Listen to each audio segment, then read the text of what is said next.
नमस्कार, आप सभी का स्वागत है दिल्ली एनसीआर दिन भर में। मैं हूं अनिल सागर और हम अपने इस खास बुलेटिन में आपको वो हर खबर दिखाएंगे जिससे है आपका सरोकार। लेकिन सबसे पहले एक नजर सुर्खियों पर। सुप्रीम कोर्ट में नहीं निकला किसान आंदोलन का हल। सर्वोच्च न्यायालय ने कहा आंदोलन का हक, लेकिन शहर बंद नहीं कर सकते। सरकार से पूछा क्या रोका जा सकता है कानूनों पर अमल। दिल्ली विधानसभा में भी गूंजा कृषि कानून का मुद्दा। दिल्ली के मुख्यमंत्री अरविंद केजरीवाल और उनके कई विधायकों ने कृषि कानून की कॉपी फाड़कर जताया विरोध। दिल्ली हाईकोर्ट की रेप केस में अहम टिप्पणी, कहा शादी का वादा कर सेक्स करना हमेशा रेप नहीं हो सकता। कोरोना के खिलाफ जंग में मिसाल बना दिल्ली का चौधरी ब्रह्म प्रकाश आयुर्वेदिक चरक संस्थान।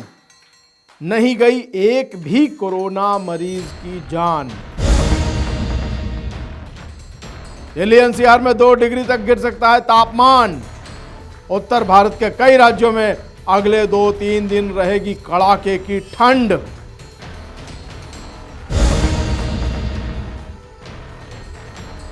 दिल्ली पुलिस बनी नेत्रहीन पिता का सहारा। लापता बच्चों को शिकायत के बाद कुछ ही घंटों में खोज निकाला। सर्वोच्च न्यायालय में लगातार दूसरे दिन कृषि कानून को लेकर, किसान आंदोलन और कृषि कानून को लेकर सुनवाई चल रही है। आंदोलन को लेकर सर्वोच्च न्यायालय में जो केंद्र सरकार के वरिष्ठ अधिवक्ता हैं उनसे सवाल किया, क्या इन कृषि कानूनों के अमल को रोका जा सकता है? चूंकि इस पूरे मामले में यानी जितनी पटिशन्स हैं उसमें किसान पक्षकार नहीं है, पार्टी नहीं है, इसलिए इस मामले का कोई हल नहीं निकला। आइए समझते हैं इस पूरी रिपोर्ट में सभी कानूनी पहलू। आखिर सर्वोच्च न्यायालय में आज क्या हुआ। किसान आंदोलन को लेकर सुप्रीम कोर्ट में आज हुई सुनवाई भी पूरी हो गई। 2 दिन की सुनवाई के बाद भी शीर्ष अदालत किसी नतीजे पर नहीं पहुंच पाई। सुप्रीम कोर्ट ने सभी पक्षों को नोटिस जारी करने की बात कही तो सर्वोच्च अदालत ने कहा है कि वो किसानों का पक्ष जाने बिना कोई निर्णय नहीं लेंगे। सुनवाई के दौरान chief justice S A Bobde ने सरकार से कहा कि अगर आप आश्वासन दे सकें कि सुप्रीम कोर्ट में सुनवाई पूरी होने तक नया किसान कानून लागू नहीं होगा तो बात बन सकती है। केंद्र सरकार की ओर से पेश अटॉर्नी जनरल के वेणुगोपाल ने कहा इस पर सरकार के साथ चर्चा करनी होगी, लेकिन अटॉर्नी जनरल ने दलील दी है कि अगर ऐसा हुआ तो किसान आगे बात ही नहीं करेंगे। इसके साथ ही अटॉर्नी जनरल ने कहा कि किसानों में से कोई भी फेस मास्क नहीं पहनता है, वो बड़ी संख्या में एक साथ बैठते हैं। कोविड-19 एक चिंता का विषय है, वे गांव जाएंगे और वहां कोरोना फैलाएंगे। किसान दूसरों के मौलिक अधिकारों का भी उल्लंघन नहीं कर सकते। सुनवाई के दौरान याचिकाकर्ता की ओर से हरीश साल्वे ने दलीलों की शुरुआत की। उन्होंने कहा कि इस प्रदर्शन से दिल्ली वालों को दिक्कत हो रही है, रास्ते बंद होने के कारण सब्जियों के दाम बढ़ रहे हैं, ऐसे में ये सही नहीं है। दिल्ली के लोग गुरुग्राम, नोएडा में काम के लिए जाते हैं, जो उनके लिए मुश्किल हो रहा है। आगे की सुनवाई में चीफ जस्टिस ने कहा कि दिल्ली को ब्लॉक करने से तो दिल्ली के लोग भूखे हो जाएंगे, अगर कोई चर्चा नहीं होगी तो उद्देश्य पूरा नहीं हो सकेगा। सुप्रीम कोर्ट ने सुनवाई के दौरान कुछ सख्त टिप्पणी भी की, जिसमें प्रदर्शन को किसानों का हक तो बताया, लेकिन ये भी साफ किया कि इससे किसी को दिक्कत नहीं होनी चाहिए। सुप्रीम कोर्ट ने अपनी टिप्पणी में कहा है कि प्रदर्शन चलता रहना चाहिए, लेकिन रास्ते जाम ना हो। पुलिस को भी कोई एक्शन नहीं लेना चाहिए, बातचीत से हल निकलना जरूरी है। वहीं अदालत में किसी भी किसान संगठन के न होने की वजह से कमेटी पर फैसला नहीं हो पाया। सुप्रीम कोर्ट में आज से सर्दियों की छुट्टियां हो रही है, इसीलिए चीफ जस्टिस ने कहा है कि आगे की सुनवाई के लिए वेकेशन बेंच के पास जा सकते हैं। आपको बता दें कि सुप्रीम कोर्ट में किसान आंदोलन को लेकर कई याचिकाएं दायर की गई हैं, जिनमें दिल्ली की सीमाओं पर विरोध प्रदर्शन कर रहे किसानों को तुरंत हटाने की मांग की गई है। इन याचिकाओं में आंदोलन की वजह से दिल्ली वालों को होने वाली परेशानियों और कोरोना के फैलने का जिक्र भी किया गया है। न्यायालय ने इन सभी याचिकाओं पर केंद्र और अन्य राज्यों को नोटिस भी जारी किए हैं। पंजाब केसरी ग्रुप के लिए संगीता सिंह की रिपोर्ट, दिल्ली। शादी का वादा करके शारीरिक संबंध बनाना, लेकिन हर बार वो रेप होगा ऐसा जरूरी नहीं है। दिल्ली उच्च न्यायालय में जब एक मामला आया और उसमें यही हुआ, आपसी रजामंदी से दोनों के बीच शारीरिक संबंध बनाए जा रहे थे, लेकिन जब मामला विवाद हुआ और मामला न्यायालय तक पहुंचा तो दिल्ली उच्च न्यायालय ने ये टिप्पणी की और इसी के साथ इस मामले को खारिज कर दिया गया। यह मामला क्या है, सभी कानूनी पहलू क्या हैं, इस रिपोर्ट में देखते हैं। दिल्ली हाईकोर्ट की रेप के केस में अहम टिप्पणी। कहा, शादी के झांसे पर सेक्स हमेशा रेप नहीं।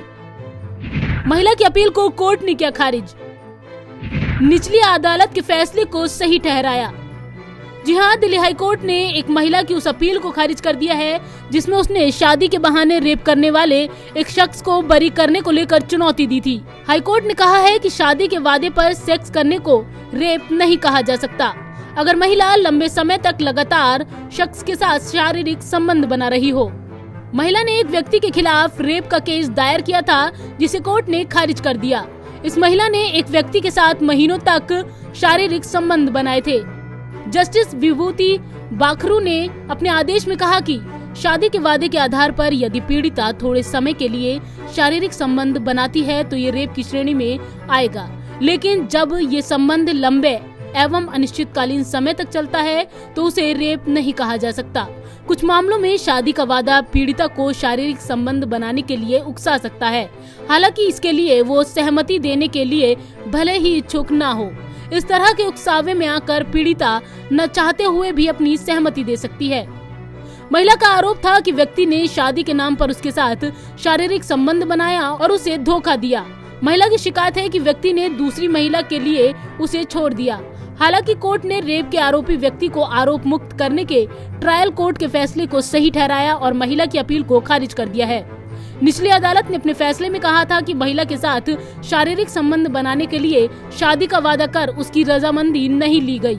शादी के बारे में बातचीत भी बहुत बाद में हुई थी। पंजाब केसरी ग्रुप के लिए संगीता सिंह की report, Delhi.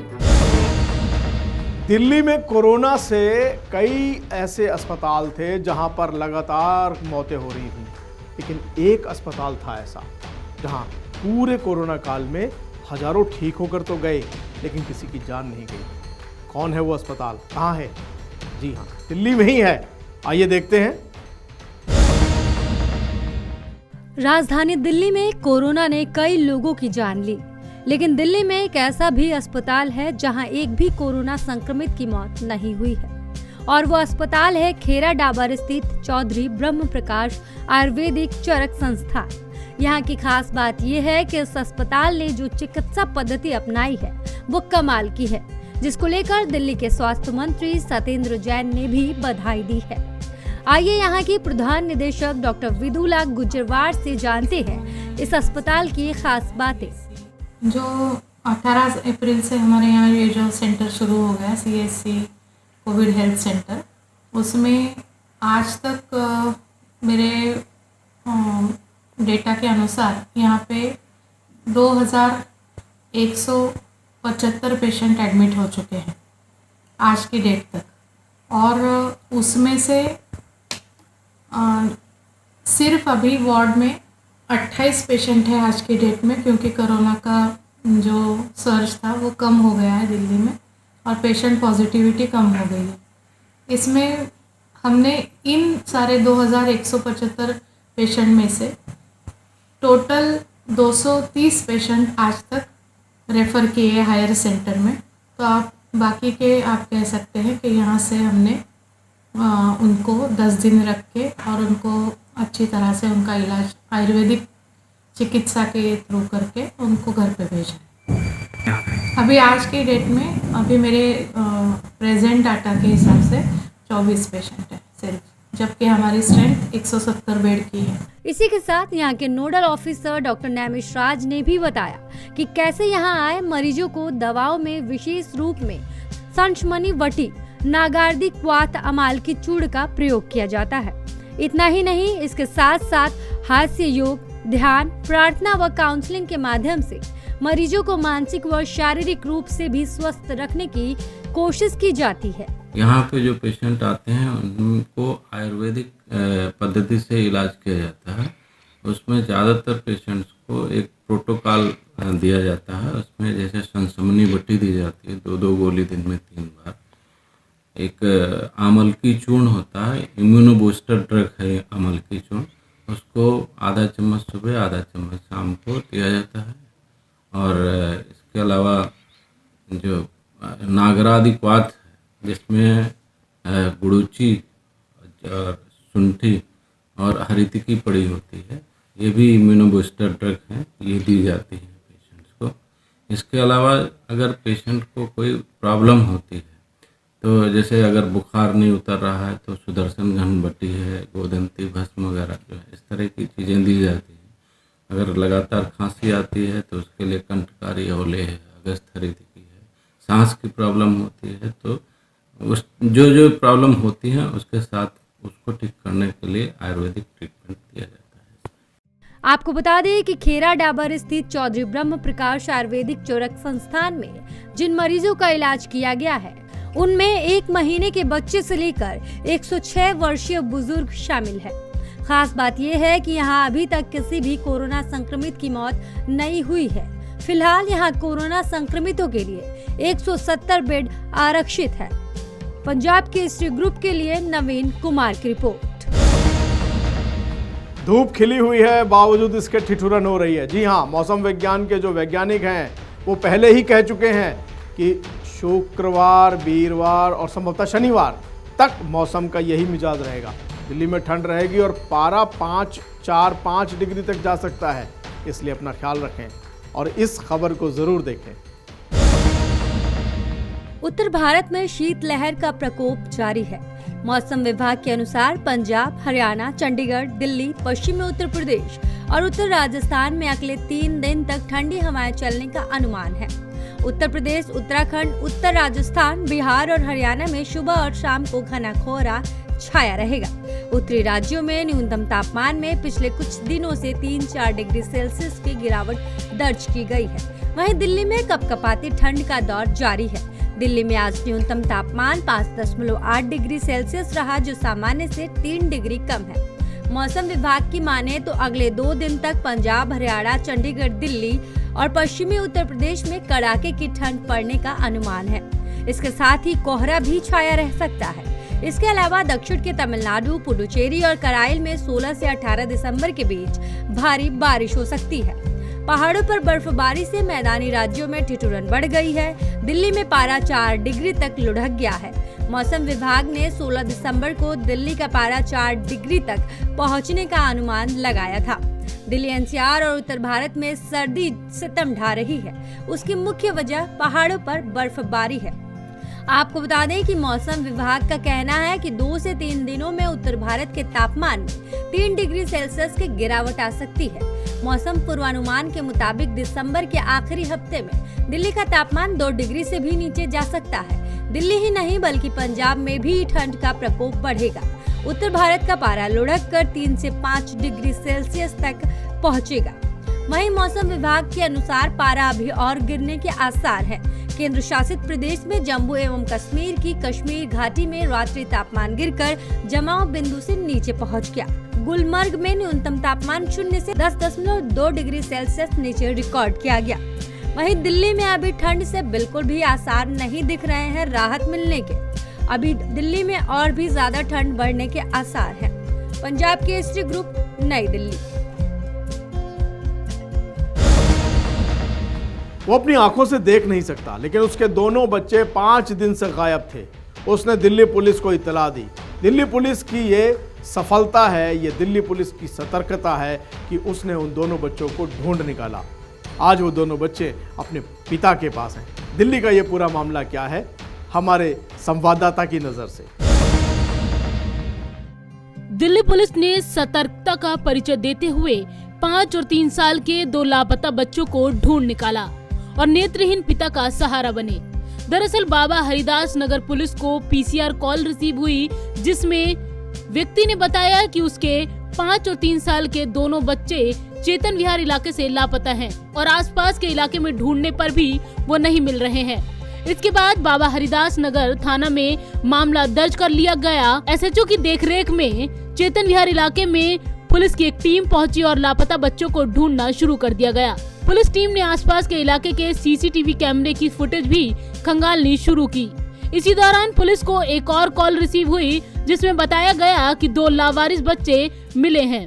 Dwarka police team ने हमेशा मिलाप और मुस्कान जो 2 स्कीम्स हैं जिसके तहत हम जो खोए हुए बच्चे हैं उनके पेरेंट्स से मिलाने की हमेशा बहुत लिमिटेड टाइम पीरियड में कोशिश रहती है कि उनके पेरेंट्स से हम उनको मिला पाएँ।